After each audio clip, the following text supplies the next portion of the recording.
Hey guys, Peter here to tell you about the latest from Feuerschwanz, Todsünden, out December 30th on Napalm Records. This album has 16 tracks, 62 minutes in length, and this is their first ever all covers compilation full-length record. They are a German folk metal band. From a design point of view, this album is really not about that. It's not about setting a journey, creating a path, creating an experience that guides you across all 16 songs. This is a compilation, so it's about the individuality of the tracks. It's about what you're going to take, the experience that you're going to take from each and every single song, connecting to the original material, but giving you something that feels almost brand new as far as this band is concerned, definitely infusing their DNA deeply into each and every single track. Having said that, there are two songs on this record that play a very important role, and those two songs are actually the brand new songs on this album, because the other 14 tracks are bonus tracks that were released with the two previous records. Those two brand new songs is Gimme, Gimme, Gimme, an ABBA cover, and The Final Countdown, a cover of Europe's famous iconic song. So these two tracks start and finish the album. I don't think they could have picked two better ones. Gimme, Gimme, Gimme is a song that has great energy, it has great life, it brings a light into any room. It's a song that connects with any listener out there, regardless if you're a metalhead or not. ABBA songs have this incredible shelf life. Everybody enjoys the band, everybody likes the band, even though some people probably won't admit it. So starting off with that track sets everybody on the right path. It gives you the right energy, and it allows the listener to immediately get hooked to the experience of listening to this record. Because you have to remember, 16 songs, 62 minutes, it is a long journey. So you have to start off on the best foot possible, and I really think that Gimme, Gimme, Gimme is that right foot. Finishing off with The Final Countdown also makes sense because it's also the new track, but from a lyrical content point of view and from a title of the track point of view, it gives you a sense of finality. It is the final countdown. You're counting the seconds, the minutes to the end of the record. So I enjoyed the choices, I enjoyed the delivery, and I enjoyed where they put them in as far as the overall design is concerned, because it allows this album to have a sense of beginning and a sense of end. In the middle is a little bit chaotic because you're going to get different genres, different styles, different songs that had different starting points, and that's going to make the experience volatile. Less volatile because of the sound experience that this album has. And the sound experience of this album feels very balanced. Every song has a different origin. Songs have different genres. They're all coming from different bands. But the way they put them together, the way they deconstruct them and reconstruct them, allow the tracks to feel like Feuerschwanz songs. And I think that's important. I think that's a very important element. And the sound sounds very balanced throughout. You don't feel the fluctuations from song to song, even though, like I said, the original material is very different from one track to the next. So this also balances out some of that chaos that exists within the record. The production behind this album is also phenomenal. I don't think you get that balanced experience without good production. And the production really allows you to experience all the different elements within the folk sound, the guitars, the drums, the vocals. How wide the vocal range is on this album is incredible. So there's a lot of things coming at you on every single song. Every single song is putting a different menu in front of you, but it's important that that menu somehow still makes everything feel like it belongs in the same restaurant. And this album has that experience sound-wise, and I think that elevates the quality of the release. Now, speaking about some of the more driven elements within the album, within the sound, I have to start off with the violins. The violin sound on this record is outstanding. When it comes down to the folk elements and the folkiness of the sound, the violin seems to be always the starting point. And the violin doesn't just give folkiness to the record, but it also gives it a classical approach. It cleans up the sound. It allows you to better digest everything that's hidden behind it, or perhaps not so hidden, but it's coming behind it. So it really refines the experience sound-wise. It makes the songs feel a little bit better in terms of how defined they are, and that has an incredible positive impact, not just on the folkiness of the record, but on the overall sound experience that the record has. The drums on this album have great oomph, they have power, they're not superly heavy, but they do have strength, they do have thickness, and on the tracks that feel a little bit heavier, the drums are playing a huge role in adding volume and thickness to that heaviness. They also sound very warm. The folkiness of this band comes through in the warmth of the drum sound. another element that helps define the overall experience. But sometimes they walk a little bit away from that, and sometimes they feel a little bit bigger than that. So that dynamic movement that fluctuates up and down, helps create some ebbs and flows, not within songs, but from song to song. The guitars sound exactly the same. They pair up extremely well with the drums, creating this big thick wall of sound more often than not, and that is really what's pushing you forward. But still infusing melody, great guitar solos, great execution, adding value, and bringing metal specifically to songs that originally were not metal at all. That's not always an easy thing to do. They did it extremely well on this record. Some of the tracks, I mean, if you've never heard of these songs before, you would think that not only they're original to them, but that these songs were metal songs to begin with. So that speaks volumes to the work that was done musically as far as the arrangements and as far as the deconstruction and reconstruction of these songs.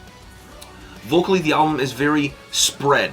It has a lot to offer, and it has a lot of guest vocalists as well. So obviously that's going to add a different dynamic. That's going to add a different plateau to wherever they can go as far as the vocal performance is concerned. But they're a band that always offers some sort of diversity. They always offer a little bit of volatility as far as the vocal performance. They're not a band that releases songs that stay very narrow and very compact and very linear from beginning to end as far as vocals are concerned. So this album definitely wouldn't do that, considering that it's an all covers record and they have a lot more to play with and they have a lot more room to move without losing context in terms of where the song started and in terms of losing context in terms of who the band really is. So they have a lot more freedom vocally on this album, and I felt like they fully exercised all the freedom that was given to them. Sky is the limit. This is covers. You can do whatever it is that you want to do, even if it tries to push you a little bit further away from where you normally are. In this record, there's a few songs that it definitely does that. As far as the overall experience, I want to say this is the second time that they release an album on December 30th or towards the end of the year. They did the same thing with their latest full-length album.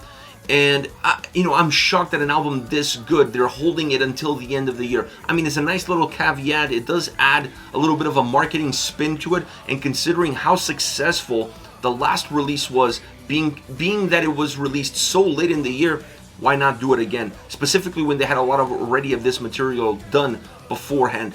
It's a late Christmas gift. That's how this album feels. A late Christmas gift, but the perfect way to set foot in 2023. Now, as far as favorite songs are concerned, as far as this album goes, I definitely loved Gimme, Gimme, Gimme. I definitely loved The Final Countdown. Those were the two brand new tracks. I love the execution of those songs, but I almost felt like with those two, you can't go wrong. There's been a lot of metal covers of ABBA songs. Final Countdown, at the end of the day, is a hard rock song, so you're not going that far off. You're just infusing folk elements into it. But there were three songs on this record that I've always loved as far as covers are concerned and as far as their delivery. And I want to start off with The Bad Touch from the Bloodhound Gang. This is one of my favorite songs as far as the original is concerned. I grew up, I was a young teenager, well, maybe not so young, but I was a teenager nevertheless, listening to this song when it came out, watching it on MTV. So for them to do this cover and to push this song, especially vocally, into a much different arena. This is the heaviest song on the album, maybe not musically, but definitely vocally, the heaviest track that this album offers. I love the delivery. I love that the verses is where the heaviness resides, and then the chorus is what it needs to be.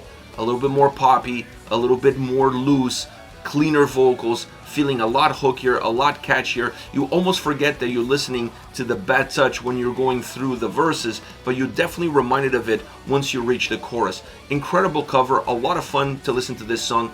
The sound is very folky. I love the church organ at the end. What a nice touch. You don't see that coming. I mean, the violins help define the overall folkiness of the track, but you're not expecting those church organs to come towards the end of the track.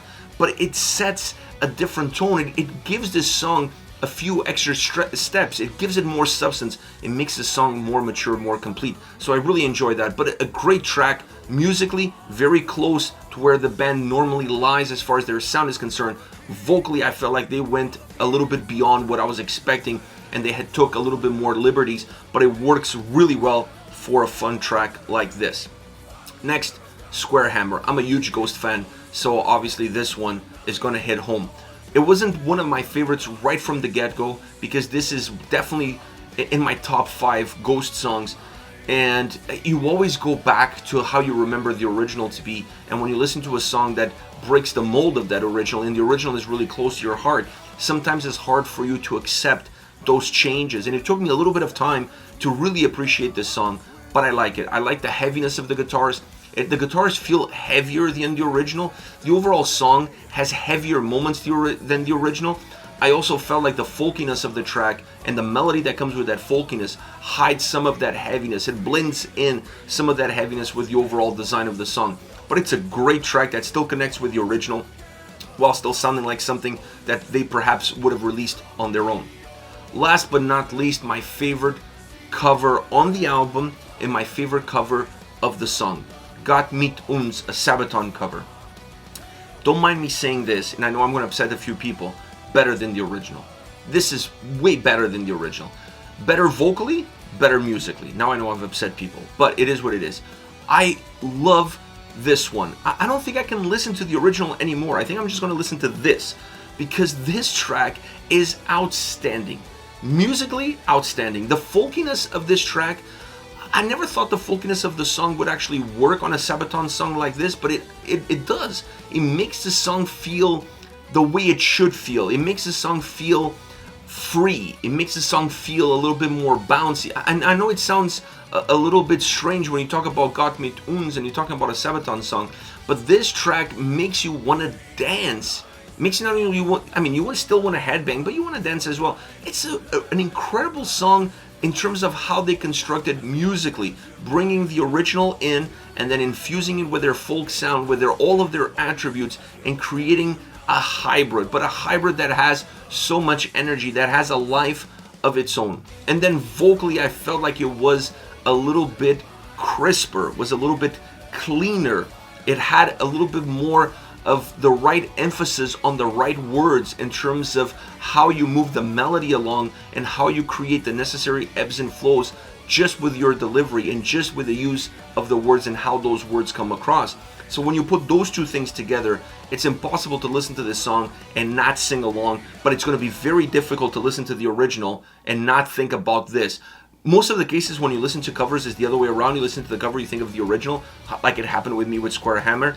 This one is going to be the opposite. Whenever I'll listen to the original, I'm going to come back to this one because I definitely preferred the cover. This is it, Feuerschwanz with Todsünden. Comes out on December 30th on Napalm Records. Let me know your thoughts on the band, on your favorite covers on this record.